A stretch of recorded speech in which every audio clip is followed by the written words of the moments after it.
It was 1944, and it was the worst winter we ever had.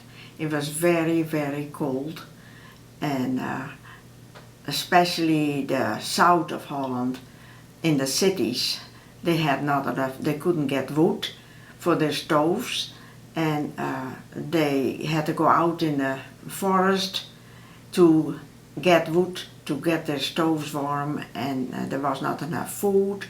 The people had little children, and they had big families, so they couldn't feed them all. So they sent children from about 6 to 12, 14, sent them all to Holland, to the farmers where we lived. And several farmers had children from the Netherlands, the south of Netherlands, living with them, because the farmers always had butter and milk and bread, and they made their own stuff.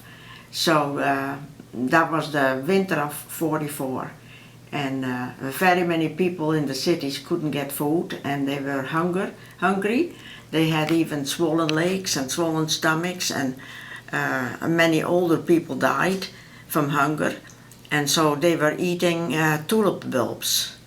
And so we were fortunate because we had never any hunger, but those poor people in the cities were really bad. So, and the Germans rationed their food. They kept all this empty, the store shelves empty for themselves, and then the people had nothing. So that was very sad, and everybody felt for those people. And so that was the winter of 44, and then I remember that my dad had a radio, and we couldn't have one. He was hiding a radio, and he was listening regularly every night what was happening, and they heard that the troops, the American troops and the Canadian troops, were coming closer and closer, and they were already entering the Netherlands in the south. So my parents were really excited because they thought, well, they're coming closer and closer, and then we're going to be free. And but it still took a lot of time, because we heard through the radio also that they bombed the south of Netherlands, the big cities there. They bombed it all, and lots of people were killed, and churches were damaged, and houses were damaged. And so that was sad to hear. And we went to school, I remember, and we never got any fruit, we never got any special things, but when in that winter, I remember we got a half an orange. They sent oranges to schools, so we could each have a half an orange, and that was just delicious, you know. We thought that was great. And so that was, and then the new year started in 45, January, and the winter still was really, really bad. And then we heard that they were coming closer and closer. And the Germans ordered every family to have black shades to cover their windows. They did not want any light to come through. So when it was dark at night, around 4 o'clock already, it started to get dark. Everybody went into the house and turned off, closed the windows, so it was pitch dark in the streets, because they didn't want anybody to come on the streets.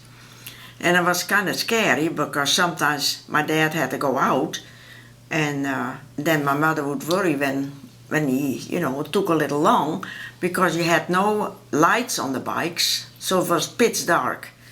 So I remember I was scared about that. There was a boy, a teenage boy, and he was kind of nosy. He wanted to see when there was some noise up the street. He wanted to see what was going on, and he was shot to death because the light of the shade that he lifted up was coming to the...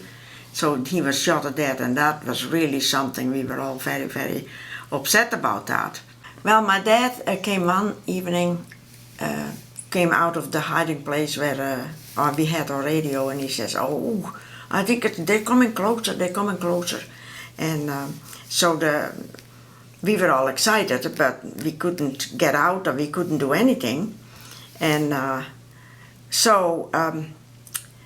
then we heard, the day later or so, the south of Holland is free. The American troops were there fighting and bombing and all that, but the south was free, so they were coming up to the north.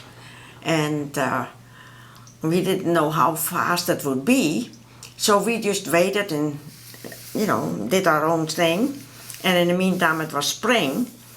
Now, not really spring yet, but anyways, the winter was a little bit better. And one afternoon, there was a big cart on our cart with wheels, and the Germans had the cart with some horses in front of it, and they were sitting in the cart and they were singing, you know, and they were riding on that cart.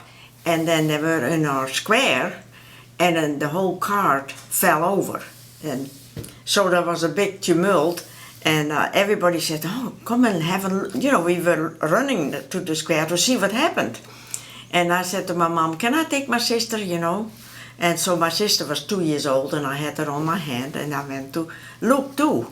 And suddenly a big knall, and they were throwing grenades on our village, because the Germans were running. They wanted to go to the coast and leave, and our street was the way to the coast.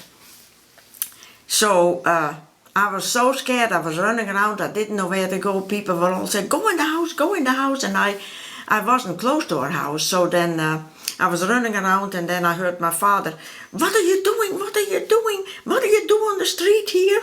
And my sister, and that little thing you have with, you know, my sister was a little girl, and he picked her up and he gave me a hand, and we ran back to home. And in the meantime, I didn't know that, my father had 3 cows on the stable, on the back of our house, and he was milking the cow and feeding them. And then while they threw that first grenade, and he had to hide quickly behind a little wall we had, and so that's why. And then he had the door open from the stable, and one of the grenades, parts of the grenade, went in our stable, in the cow's back. And so that's why my father was so scared, and that's why he wanted us to pick us up. Anyways, it was really scary, because the whole night they were bombing us, and the house across from us with the 12 children was also hit, and they just had a little baby, and the baby slept in a little crib in the living room, and everybody else was, I guess, still in bed, but anyways, or maybe they were up. Anyways, their house was hit, and we heard all screaming, and then in the street a little bit further, the houses were all damaged, and some people were killed. So we thank the Lord that we were in our house, we were not hurt, but we sat the whole night while they're throwing grenades all around. We sat in a very narrow hallway, and we were with the 5 of us, with the 6 of us, and then we had this man that was in our house also, who was against the Germans, so he was from the security officer he was, and he was there, and another boy from a street, he couldn't get home, so we said, come in here. So he was there too, so we sat up on top of each other for the whole night in that little hallway. And in a couple of, maybe half hour before, some scary Germans knocked on our door, and they wanted to sit, do you have a cellar? Do you have a cellar? And we had a very low ceiling cellar, and my mom said, oh, don't shoot. And she opened the cellar door, and they said, oh no, that was not good enough. So they ran away again, and so, you know, it was my mom was all upset. anyways, they ran further, and what bikes they found, they took the bikes and went to the coast, to the IJsselmeer. And so by morning, we were all so tired, but we were scared. And by morning, we heard hip hip hooray, and we heard all the people come out on the street, and then we were free. And everybody was excited, and everybody went to the square, and there the Canadian troops rolled in the tanks into our city, and they were all laughing, and we all climbed on the tanks, and they gave us candies, and I especially remember they gave us Wrigley spearmint gum, and my whole life I have remembered that, Wrigley spearmint gum. We never had any gum, we never had any much candies, so and so it was a wonderful day, and people were all happy. So but then afterwards there were some ladies in our street who during the war went over to the Germans, you know. They, I guess maybe they had a German boyfriend, whatever, but they went with the soldiers. So when the war was over, those people had to be punished, but our village did it like this. They had to sit on the square on a chair. There's two ladies, I remember it clearly, and everybody was watching, and the barber came and he shaved all their hair off, and they had no hair left.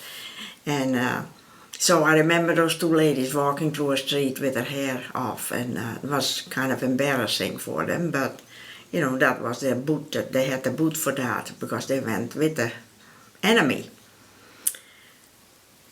So that was actually the story, and but I never ever forget it. And it was a time of closeness, because we all knew that we were in danger, but also we were very thankful to God that He protected us. And Sundays the churches were full of people, because we were all, when something like that happened, you all look for God, because He is the only one that we can trust and that we can feel safe with. And so our faith was strengthened, and afterwards it was a wonderful, happy time. Everybody was happy. So that was it. That was my memories. Thank you very much for listening.